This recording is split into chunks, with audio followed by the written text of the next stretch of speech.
Quand la prochaine victime? Les assassins sont dans la ville. Pendant toute ma jeunesse, dans les années 90, j'écoutais la voix de Jean-Dominique à la radio. Cette voix m'était devenue familière. J'écoutais les nouvelles de Radio Haïti avec mon père qui vouait un véritable culte à ce journaliste. À l'époque, en Haïti, la radio était le médium par excellence et les émissions de Radio Haïti étaient comme la messe chez mes parents.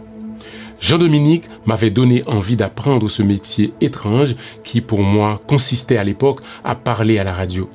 Je voulais devenir quelqu'un qui parle à la radio. Par la suite, j'étais devenu quelqu'un qui parle à la radio. Et c'est dans la rédaction d'une station de radio à Port-au-Prince, le 3 avril 2000, que j'ai appris la terrible nouvelle. Jean-Dominique est assassiné. Ce fut un choc.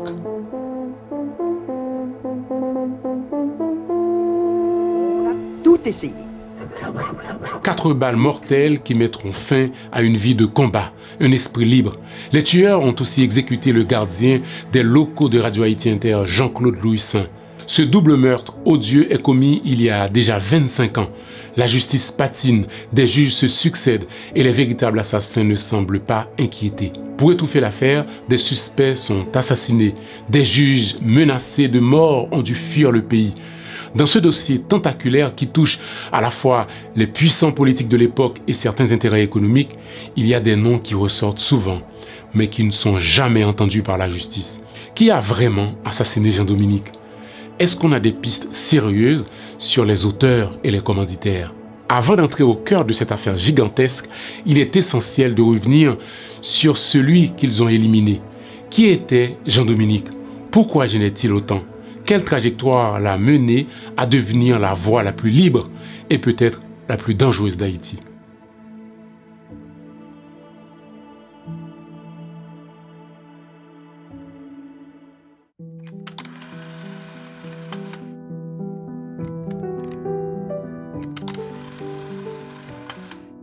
Jean-Dominique est né le 30 juillet 1930 à Port-au-Prince dans une famille de 8 enfants. Son père était un commerçant qui faisait de l'import-export. De son père, le jeune Jean-Dominique va apprendre l'amour du pays. Il voyage beaucoup avec son père à travers le pays et c'est à partir de là que va naître chez lui sa passion pour la terre. C'est donc naturellement que plus tard, il entre à la faculté d'agronomie de Damiens et sort diplômé. Mais très vite, il fait l'expérience de la terreur duvalieriste pour son engagement en tant qu'agronome aux côtés des paysans. Il est emprisonné pendant 6 mois. Après sa libération, il part en France pour suivre ses études à l'Institut national agronomique de Paris. Mais ce qui va le marquer dans la capitale française, c'est le cinéma et son potentiel politique. Il découvre que le cinéma n'est pas qu'un simple divertissement, c'est un outil politique puissant. Convaincu de sa découverte, il rentre en Haïti avec le projet de se réorienter vers le cinéma. À l'époque, Jean-Dominique va participer à la création du premier ciné-club d'Haïti. Il s'agit d'un espace où on passe des films et on discute de cinéma. Ce ciné-club projette des films à l'Institut français d'Haïti. Mais on ne projetait pas n'importe quel film, c'était des films engagés. En 1969, le régime de Duvalier a décidé de fermer le ciné-club, jugé trop subversif. Après cette expérience, Jean-Dominique doit encore se reconvertir et c'est à ce moment-là qu'il commence à travailler comme journaliste pour Radio Haïti qui appartenait à l'époque à Ricardo Riedmayer. Par la suite, il va acheter la radio et opère à partir de ce moment-là un changement radical dans le paysage radiophonique haïtien. Jusque-là, les radios diffusaient exclusivement de la musique et de la propagande gouvernementale. Jean-Dominique va être le premier à diffuser des émissions en créole. Sa station diffusera également des bulletins d'information internationale. Mais ça ne plaît pas au régime qui utilise tous les stratagèmes pour faire taire les journalistes de la station. Auditions musclées et intimidation de la police étaient monnaie courante. À l'époque, on est sous Jean-Claude Duvalier. Le 28 novembre 1980, le régime estime que c'en est trop et que Radio Haïti Inter a dépassé les limites. Des hommes du régime débarquent à la station, arrêtent les journalistes présents et détruisent le matériel de la radio à coups de mitrailleuse. Ce que les auditeurs pouvaient entendre en direct. Les journalistes présents à ce moment-là sont conduits à la caserne des Salines. Richard Brisson et compère Philo sont torturés.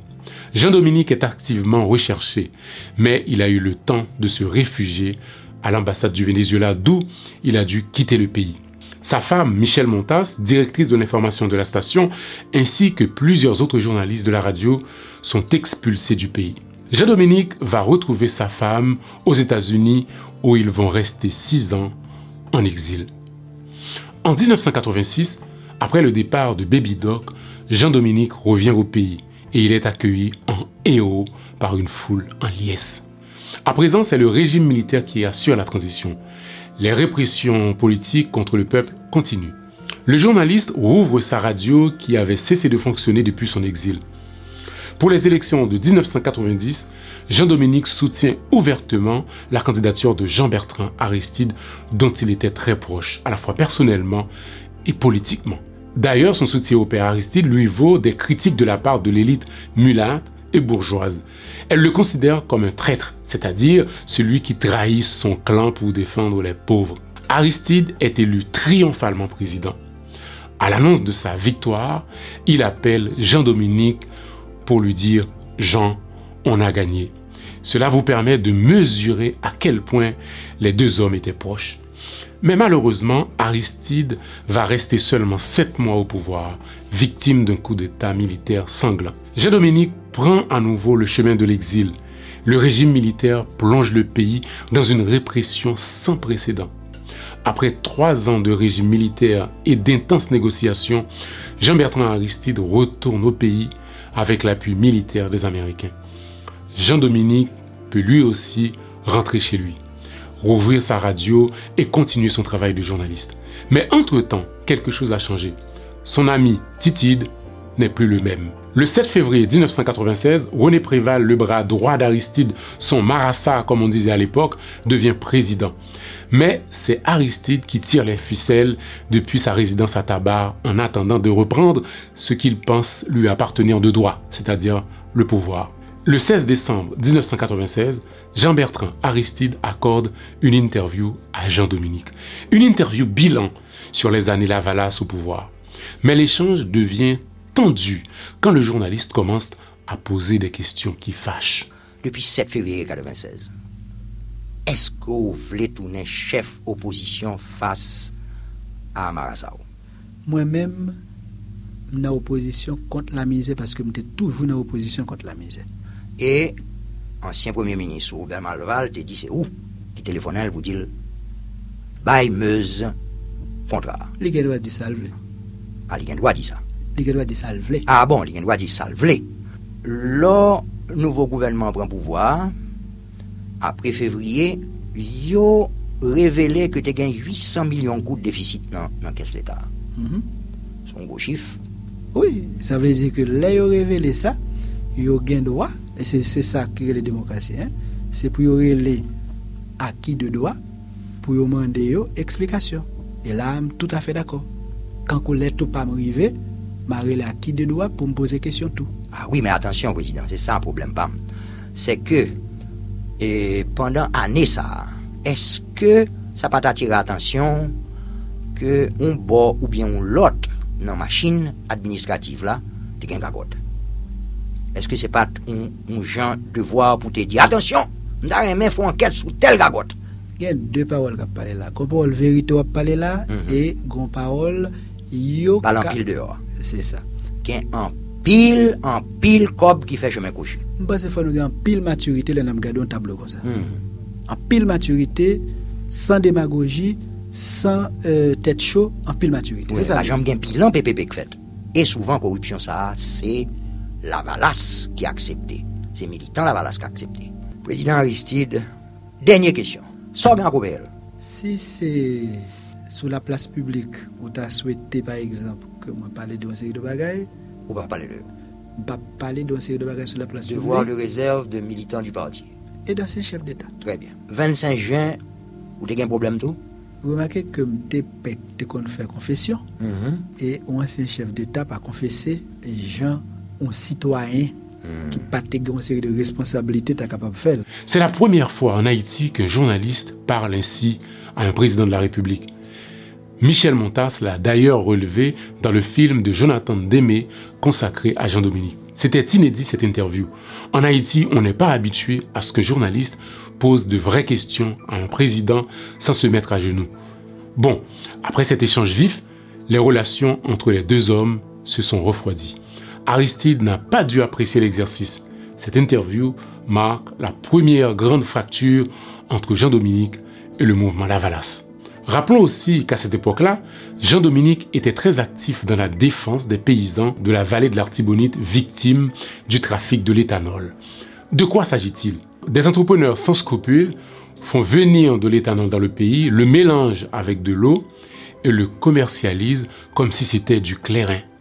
Un commerce jugé illégal à l'époque, car cela sape la production du clairin local et risque d'impacter la production nationale de la canne à sucre qui permet de fabriquer le clairin. Et puis, les informations dont on disposait à l'époque faisaient craindre de graves risques sanitaires dus à la consommation d'éthanol. Les noms de Fritz Meuse et de Réginald Boulos sont cités comme les principaux importateurs de ce produit dans le pays. Ils le revendent à un prix dérisoire à des intermédiaires à Cité Soleil qui, eux, y ajoutent de l'eau et le commercialisent aux consommateurs. Jean-Dominique va donc prendre ce dossier à bras-le-corps et dénoncer ce trafic, ce qui n'a pas plu à tout le monde. Moi te connais très bien, moi t'apprends prend bâton, parce que je connais un gros intérêt.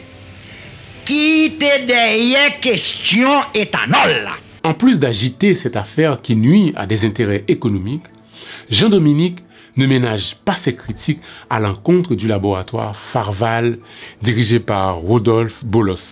En 1997, il dénonce la mort de plusieurs dizaines d'enfants empoisonnés par 2 médicaments du nom de Valodon et Afébril produits par l'entreprise.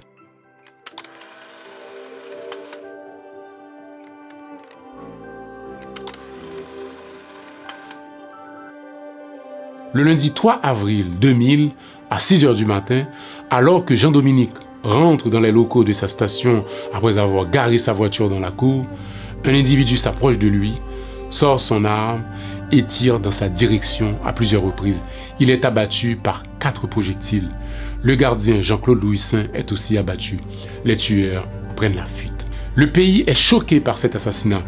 Le président René Préval décrète 3 jours de deuil national. 16 000 personnes ont assisté aux funérailles du journaliste au stade Silvio Cator.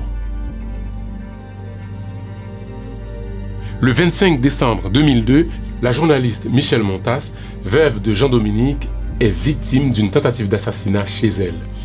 L'un de ses gardes du corps est tué.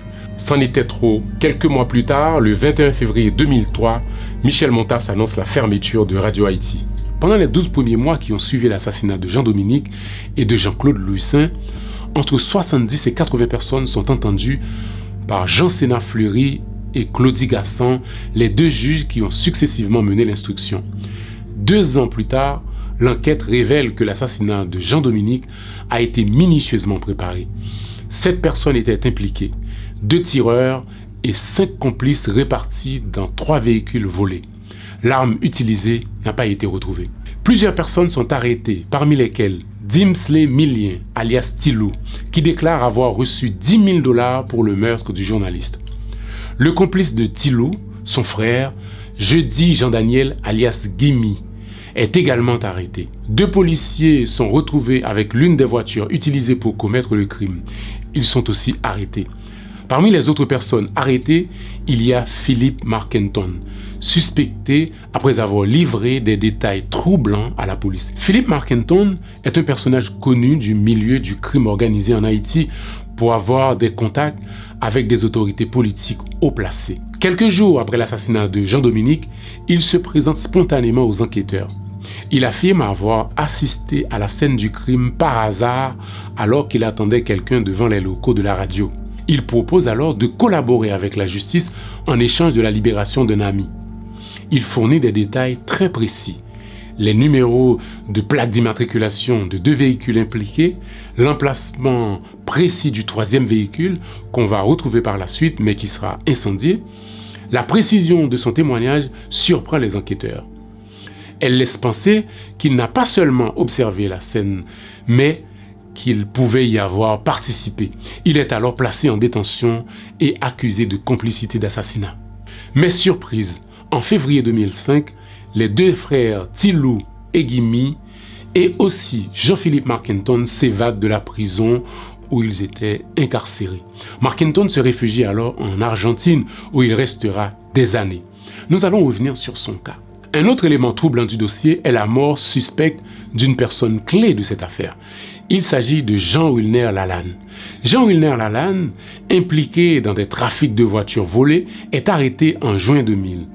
Soupçonné d'être le lien entre les tueurs et les commanditaires, il meurt à l'hôpital 13 jours après son arrestation. Les circonstances de sa mort restent assez floues, d'autant plus que son corps disparaît mystérieusement avant une nouvelle autopsie. Des soupçons pèsent sur le docteur Alix Charles qui l'a opéré et qui est inculpé pour homicide involontaire. Le docteur Alix Charles est lié à des proches du sénateur Danny Toussaint. En novembre 2001, un autre suspect important, Panel Renelus, est mort après son arrestation par la police. Il est lynché par la foule. Selon le juge Claudie Gasson, présent sur les lieux, le suspect a été volontairement livré à la foule par les policiers. Intéressons-nous maintenant au cas du sénateur Lavalas, Danny Toussaint. Danny Toussaint, ancien chef de sécurité du président Aristide, est en guerre ouverte avec d'autres fractions dissidentes du parti Lavalas pour le contrôle de la police nationale. Danny Toussaint et certains militants Lavalas mènent une offensive contre Robert Manuel, alors secrétaire d'État à la sécurité publique, et Pierre Denizé, directeur de la police nationale. Le président était alors René Préval. En octobre 1999, des partisans de Danny Toussaint se sont rassemblés devant Radio Haïti pour exiger un temps d'antenne, en lançant des slogans contre Jean-Dominique. Celui-ci refuse de céder à la pression, s'ensuit alors des menaces et intimidations à l'encontre du journaliste qui répond dans un éditorial intitulé « Danny Toussaint prend-il les enfants du bon Dieu pour des canards sauvages ?» J'étais donc depuis assez longtemps la cible du parti de Danny Toussaint à l'intérieur de la famille. Les micros de Radio Haïti lui resteront fermés. Mais je sais qu'il a des armes. Je sais qu'il a la fortune qu'il faut pour payer et armer des sbires. Ici, je n'ai d'autre arme que mon métier de journaliste, mon micro et ma foi inébranlable de militant pour le changement.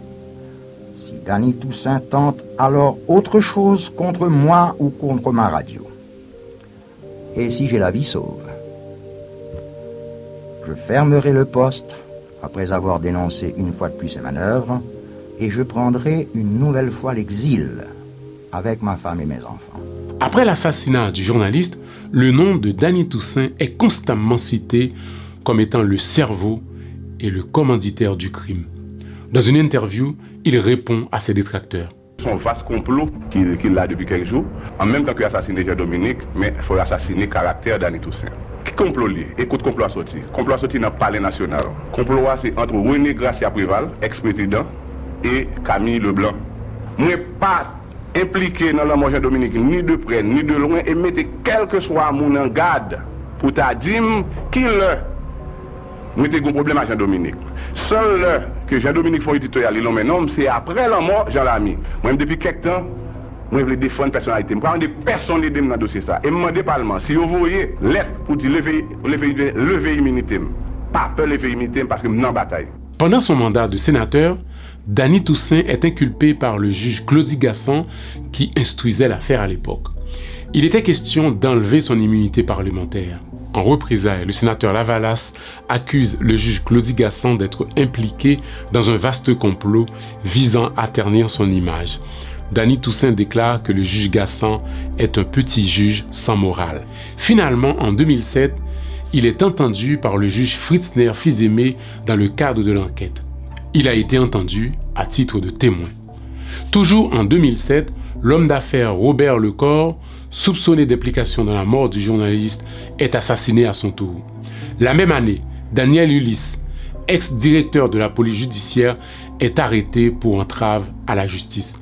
En 2008, le juge en charge de l'affaire tente sans succès de convoquer le sénateur Rudolf Boulos, lié au scandale pharmaceutique dénoncé par Jean-Dominique. Mais M. Boulos, qui refuse les convocations de la justice haïtienne, a jugé bon de répondre à un communiqué de Reporters sans frontières qui a mentionné que peu avant son assassinat, Jean-Dominique avait rappelé à l'antenne qu'un médicament produit par les laboratoires Farval avait causé la mort de plusieurs dizaines d'enfants. Dans un courrier adressé à l'organisation, Rudolf Boulos, qui était vice-président du Sénat haïtien, déclare que de nombreuses personnalités ont déjà parlé de l'affaire Farval sans que leur vie ne soit menacée.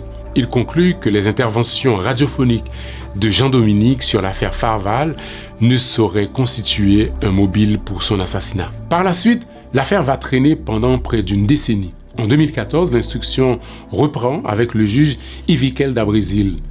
Marc-Antoine Philippe, le suspect qui s'était évadé de prison, est arrêté en Argentine où il vit depuis 10 ans.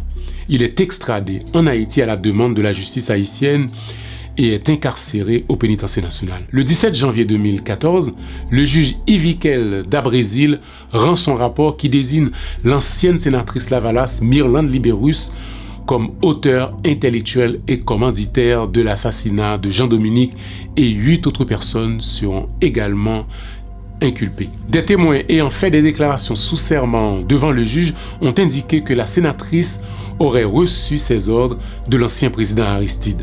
Ce rapport du juge Dabrésil nous amène aux révélations fracassantes d'un proche collaborateur de l'ancien président Aristide. Il s'agit d'Auriel Jean, chef de sécurité du président. Dans une interview accordée au journaliste Guilherme Sedelva, Auriel Jean affirme que Jean-Bertrand Aristide lui aurait personnellement confié qu'il fallait s'occuper du cas Jean-Dominique qui était devenu très critique envers le pouvoir Lavalas. Aristide lui aurait dit que s'il veut revenir comme président en 2001, il fallait faire taire Jean-Dominique. Et à cette époque, les rumeurs disaient que Jean-Dominique allait être candidat, ce qui aurait compromis les chances de l'ancien prêtre de reprendre le pouvoir. Toujours d'après Auriel Jean, Aristide soupçonnait même Jean-Dominique de comploter avec le président Préval afin de lui barrer la route. Le président Aristide pensait que si Jean-Dominique continue à lancer ça et que pas de monde qui freine, il parle un handicap pour lui, pour le tourner des mes pères. Ouais. Moi-même personnellement, je suis avec lui, je parle de ça. Je dis, Auriel, si nous ne pas faire même bouche Jean-Dominique, Jean-Dominique a fait même bouche. Je dis, alloué à Myrlande Libérus, c'est Myrlande Libérus qui est en charge du dossier Jean-Dominique. Nous entendons Jean-Dominique mourir, mal que le président, mal parlé avec elle. Je dis, président, mes amis, président, c'est pour ça, ça arrive. Mais ça, monsieur fait, monsieur dit, parce qu'il y en a deux, c'est ça. Et bien, ça, mon cher, pas de son délivrance pour le pays d'Haïti. Alka Myrlande. Je dis, Myrlande, bon, c'est vrai. C'est débarrassé des messieurs, mais quoi, Dieu? J'en dis, Auriel, pourquoi dit coup de Dieu? Qui courit Dieu? N'est que ça, son cancel pour nous. Il faut quand même rappeler qu'Auriel Jean a été condamné et incarcéré aux États-Unis pour trafic de drogue. Il a dû d'ailleurs balancer ses anciens amis dealers et politiciens afin d'obtenir une réduction de peine. Et parmi les personnes qu'il accuse de bénéficier du trafic de drogue en Haïti figure le nom de Jean-Bertrand Aristide. Les révélations d'Auriel Jean ont été rendues publiques après son assassinat le 2 mars 2015. Il avait confié ces informations aux journalistes parce qu'il sentait peut-être qu'il allait être exécuté. On peut aussi se poser la question qui avait intérêt à assassiner Auriel Jean par la suite. L'assassinat d'Auriel Jean a-t-il un lien avec l'assassinat de Jean-Dominique? On ne le saura peut-être jamais. Comme dans le rapport du juge Dabrésil, Auriel Jean a désigné formellement la sénatrice Myrlande Libérus comme celle qui aurait commandité l'assassinat du journaliste pour le compte de son patron Jean-Bertrand Aristide. Finalement, en 2015, la justice haïtienne émet un mandat d'arrêt contre l'ancienne sénatrice Myrlande Libérus qui s'est réfugiée aux États-Unis. La justice a également réclamé son extradition. En plus de l'affaire Jean-Dominique, Myrlande Libérus est accusée de blanchiment des avoirs, de trafic de drogue et d'association de malfaiteurs. Auriel Jean accuse Myrlande Libérus. Un rapport judiciaire la désigne comme auteur intellectuel. Mais comme on le sait tous, la justice n'a pas pu entendre Auriel Jean. Il a été tout simplement assassiné. Et même s'il était vivant, est-ce que la justice haïtienne l'aurait entendu? On a de quoi en douter. Aujourd'hui, où en est l'instruction? Les suspects désignés dans la mort du journaliste, dans le rapport du juge, l'ancienne sénatrice Myrlande Libérus aussi compris, ont adressé un recours à la Cour de cassation afin de contester la composition des magistrats de la Cour d'appel de la capitale. L'affaire est maintenant devant la Cour de cassation qui doit se prononcer. Malin, on fait traîner indéfiniment l'instruction. À ce petit jeu, on est certain que la justice ne sera jamais rendue.